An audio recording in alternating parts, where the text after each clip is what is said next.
Olá pessoal, bem-vindos ao canal FM.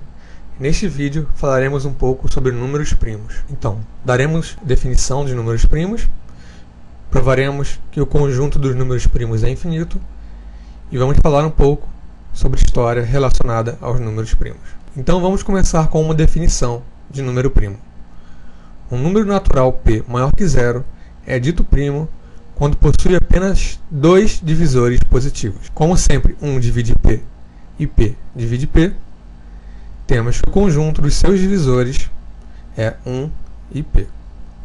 Isto é, os divisores dos primos são apenas os divisores triviais, que são o número 1 e ele mesmo. Agora vamos provar uma propriedade. Um número p é primo se e somente se p dividido no produto a vezes b, então p divide a ou p divide b. Nesta propriedade, nós temos que provar duas coisas. Que se p é primo e p divide o produto, então p divide um dos fatores. E a outra demonstração é que se um número p divide o produto a vezes b, então p dividir a ou p divide b, então p é primo. Então vamos começar com este sentido na demonstração.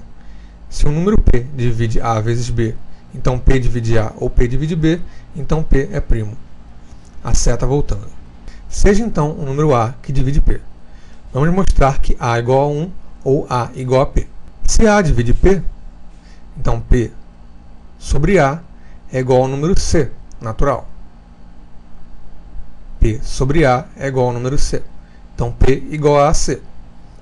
Pela propriedade da divisão dos fatores, que nós estamos supondo verdadeira, p é igual a vezes c, então p divide a vezes c. Então p tem que dividir a ou p divide c. Suponha que p divide a. Então a sobre p é igual ao número t. Então a igual a pt. Substituindo esse a igual a pt nessa identidade p igual a c, que nós já tínhamos anteriormente, substituindo o a igual a pt, nós temos p igual a ptc. Por lei do corte, cortando p, nós temos que t vezes c igual a 1. Como estamos fazendo contas com números naturais, então c igual a t igual a 1. Então aqui o t igual a 1, o a igual a p. Então temos um caso a igual a p. Isso quando supomos que o p divide o a. Agora vamos supor o outro caso, p divide c. Caso p divide c, então c sobre p é igual ao número v. c dividido por p é igual ao número v natural. Substituindo essa relação c igual a pv na relação que nós já tínhamos, p igual a c, nós temos p e agora c igual a pv. Nesse c aqui nós colocamos pv. p igual a pv. A pv. Então p igual a pv. p igual a pv. Podemos cortar de novo o p, ficando 1 igual a v. Mas como estamos trabalhando com números naturais, então a igual a v igual a 1. E temos o outro caso, a igual a 1. Então demonstramos realmente que vale a volta. Se o a divide o p, então a igual a 1 ou a igual a p. No primeiro caso nós mostramos que o a é igual a p, caso o p divide o a, caso o p divide o c, dessa relação, então a igual a 1. Então provamos o que queríamos, que se o número divide o p, então ele é 1 ou p. Então concluímos que a é igual a 1 ou a igual a p se a divide p. Por isso p é primo. Nas condições de que p divide a vezes b, então p divide a ou p divide b, chegamos que p é primo. Agora vamos provar que se p é primo, então p divide a vezes b, então p divide a ou p divide b. É a segunda demonstração. Tá, se p é primo e p divide a vezes b, então vale que p divide a ou p divide b. Vamos provar isso. Suponha que o p não divide o b. Temos que mostrar que necessariamente o p deve dividir o a. Então vamos lá. O p é um número primo, por hipótese. E o p não divide o b. Então P e o B não possuem fatores em comum. Então o MDC deles é 1. MDC de P e B. Agora nós vamos usar um conhecimento de equações diofantinas, que nós não vamos demonstrar nessa apresentação, mas talvez numa próxima apresentação nós demonstraremos. Então nós supomos que isso aqui seja conhecido. Que se o MDC de P e B é igual a 1, então existem x e y inteiros, tais que x vezes P mais B vezes Y é igual a 1. Então estamos supondo que essa propriedade já seja conhecida. Depois talvez façamos um vídeo demonstrando essa propriedade. Então dessa relação xp mais by igual a 1, multiplicando por a de ambos lados, nós temos a xp mais a by igual a A. Porém, o p divide o fator p nesse termo. E o p também divide a vezes b por hipótese. Então divide a vezes b. Então p divide esse termo e este termo. Então ele divide a soma dos dois. Logo divide também o a. P divide a soma, axp mais aby, que é igual a A. Então P divide o A. Então quando nós supomos que o P não divide o B, ele obrigatoriamente tem que dividir o A. Nós terminamos então a nossa demonstração. Agora vamos mostrar que existem infinitos números primos. Nós daremos duas demonstrações dessa propriedade. Primeiro vamos dar a demonstração de Euclides. Suponha que existem n primos, de P1 até Pn. Vamos mostrar que existe mais um primo distinto desses do conjunto tomado. Considere um número S é igual ao produto de todos esses primos de P1 até Pn, produtório de K igual a 1 até n de Pk, mais um número 1. Vamos chamar esse produto aqui de um número A. Se esse número S é um número primo, então a demonstração termina, pois ele é um número maior do que todos esses números de P1 até Pn. Se esse número não é primo, ele é composto e ele possui um fator primo P, tal que o P divide o S. Esse P que nós tomamos, que divide o S, ele não pode ser nenhum desses PKs de P1 até Pn, pois se esse P fosse algum desses PKs de P1 até Pn, e o PK divide o S, só que o PK também divide o A, esse produto. Então, ele dividiria a diferença de S menos A.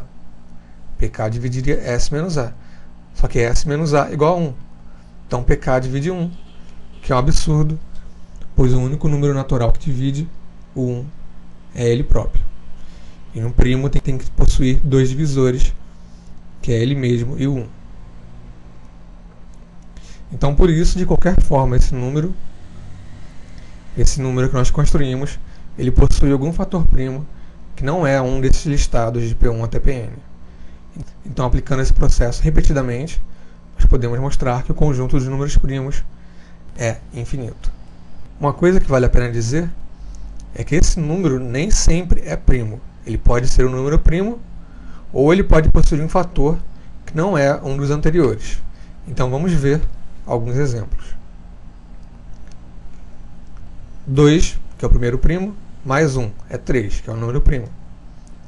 2 vezes 3 mais 1 igual a 7, que também é um número primo. 2 vezes 3 vezes 5 mais 1 igual a 31, que também é um número primo. 2 vezes 3 vezes 5 vezes 7 mais 1 é igual a 211, que também é um número primo. 2 vezes 3 vezes 5 vezes 7 vezes 11 mais 1 é igual a 2311, que também é primo. 2 vezes 3 vezes 5 vezes 7 vezes 11 vezes 13 mais 1 é igual a 30.031, mas só que esse número não é primo, porque ele pode ser fatorado em 509 vezes 59. Então ele possui aqui dois fatores primos que não são nenhum dos anteriores que foram multiplicados. Um outro exemplo é 2 vezes 3 vezes 5 vezes 7 vezes 11 vezes 13 vezes 17 mais 1, que é igual a 19 vezes 97 vezes 277, que também não é um número primo, é um número composto. Tomamos produtos dos primeiros primos e adicionamos mais 1, e vimos que nem sempre é primo. Os primeiros foram primos, estes dois últimos valores não são primos. Essa conta aqui você pode fazer em casa usando uma calculadora, para verificar que está correto. Essa demonstração que nós apresentamos, ela em essência está contida no livro 9, proposição 20, do livro Os Elementos de Euclides, tendo sua proposição colocada como: os números primos são mais numerosos do que toda a quantidade que tenha sido proposta de números primos. A proposição é colocada dessa maneira, segundo uma versão do livro Os Elementos de Euclides, traduzido por Irineu Bicudo, desse livro Os Elementos de Euclides, pela editora Unesp. Então vejamos agora um pouco de história relacionada a Euclides. Segundo Próclus, Ptolomeu uma vez perguntou a Euclides se havia um caminho mais curto para a geometria que o estudo do livro Os Elementos. Euclides lhe respondeu que não havia estrada real para a geometria. Então aqui nós temos uma representação artística do Euclides. O Euclides, conhecido como Euclides de Alexandria, é considerado o autor de textos de matemática mais bem-sucedido até hoje. No caso, o livro Os Elementos de Euclides. Sabe-se pouco sobre a vida de Euclides. Fato que um lugar de nascimento não é associado ao seu nome, que os gregos tinham essa característica de associar ao nome da pessoa o lugar onde ela nasceu. Porém, Euclides é conhecido como Euclides de Alexandria, pois ele teria sido chamado para Alexandria, possivelmente por Ptolomeu I, para ensinar matemática. Aqui um busto do Ptolomeu I. Os Elementos de Euclides constituem uma das mais antigas obras matemáticas gregas importantes a chegar até nós, e é considerado um dos textos mais influentes de todos os tempos. O texto foi escrito em cerca de 300 a.C. A primeira versão impressa de Os Elementos teria sido criada em Veneza em 1482, sendo considerado um dos livros de matemática mais impressos até hoje. Calcula-se que desde então, pelo menos 1000 edições foram publicadas. Talvez nenhum livro, além da Bíblia, possua tantas edições, e provavelmente nenhuma obra matemática teve influência comparável aos Elementos de Euclides. Aqui nós temos a foto de uma versão dos Elementos de Euclides. Agora vejamos uma outra propriedade sobre números primos. Com essa propriedade nós demonstraremos também que o conjunto dos números primos é infinito. Uma segunda demonstração. Então a propriedade é: existe sempre um número primo entre n e n fatorial para n maior que 2. Então vamos à demonstração. Primeiro, vejamos que vale a seguinte desigualdade: n fatorial menos 1 é maior que n e é menor que n fatorial. O n fatorial ele cresce muito rápido. O crescimento dele é muito maior do que do número n. Então você pode verificar que para n maior que 2 vale essa desigualdade aqui. N fatorial maior que n fatorial menos 1 é verdadeiro, porque n fatorial mais 1 é maior que n fatorial. E essa desigualdade aqui, n fatorial menos 1 maior que n, ela também vale para n maior que 2, que pode ser demonstrado, por exemplo, por indução, que nós não faremos aqui.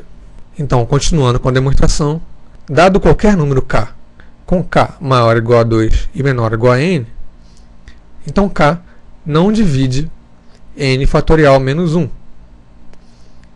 pois o k ele divide o n fatorial, que é n vezes reticências vezes k vezes 1. O fator k aparece aqui. Ele não divide n fatorial menos 1, porque n fatorial e n fatorial menos 1 são primos entre si. Números consecutivos são primos entre si. Logo, não possuem fatores em comum. Então, o k com essa propriedade, k maior ou igual a 2, menor ou igual a n, ele divide o n fatorial, mas não divide o n fatorial menos 1. Porque se ele dividisse também o n fatorial menos 1, ele teria que dividir o número 1, o que é absurdo. pois k é maior ou igual a 2. Então, deve haver um número primo p, tal que p é maior que n e p menor que n fatorial, e p divide n fatorial menos 1. Esse número p tem que ser maior que n, por quê? Porque ele não pode ser menor ou igual a n, pelo que nós vimos aqui. O n fatorial menos 1 não tem nenhum fator menor ou igual a n. Então ele deve ter um fator maior que n e menor que n fatorial. Pois n fatorial menos 1 é um número inteiro e é diferente de 1. Então ele é um número primo ou é um número composto. Então com isso nós provamos que existe fator primo p, tal que o p é maior que n e é menor que n fatorial, como nós queríamos demonstrar. Então, com essa propriedade, nós também mostramos que existem infinitos números primos, porque existe sempre um número primo entre n e n fatorial. Então, demos uma outra demonstração de que o conjunto de números primos é infinito. Então, agora vamos mostrar que existem sequências arbitrariamente grandes de números consecutivos que são compostos, que nenhum deles é primo. Na seguinte propriedade: para qualquer inteiro n positivo, existem sempre n inteiros consecutivos que são todos compostos, isso é, que não são primos. Então a demonstração é bastante simples e é a seguinte: considere a sequência n mais 1 fatorial mais 2, n mais 1 fatorial mais 3, reticências até n mais 1 fatorial mais n mais 1. Essa sequência ela possui n elementos. Esse daqui é o primeiro, segundo, até esse aqui sendo enésimo termo. Cada um desses termos é um número composto. Por quê? Porque o 1 divide cada um deles, é claro. Esse termo aqui é divisível por 2, pois o 2 divide esse fator, é o próprio 2. O 2 divide n mais 1 fatorial. Este termo é divisível por 3, pois o 3 divide n mais 1 fatorial e divide 3. E assim continuamos, até que esse termo aqui é divisível por n mais 1, pois n mais 1 divide esse termo e divide n mais 1 fatorial. Então cada um desses termos é composto, pois ele possui pelo menos 3 divisores: o número 1, o fator que aparece somado no segundo termo e o próprio número. E números primos possuem apenas 2 divisores, que é 1 e ele mesmo. Então aqui nós temos uma sequência de n números que são compostos, que não são primos. Então, pessoal, obrigado por assistir esse vídeo. Se gostaram do vídeo, peço que se inscrevam no canal aqui, para que possam receber atualizações. Então nos vemos no próximo vídeo. Até a próxima.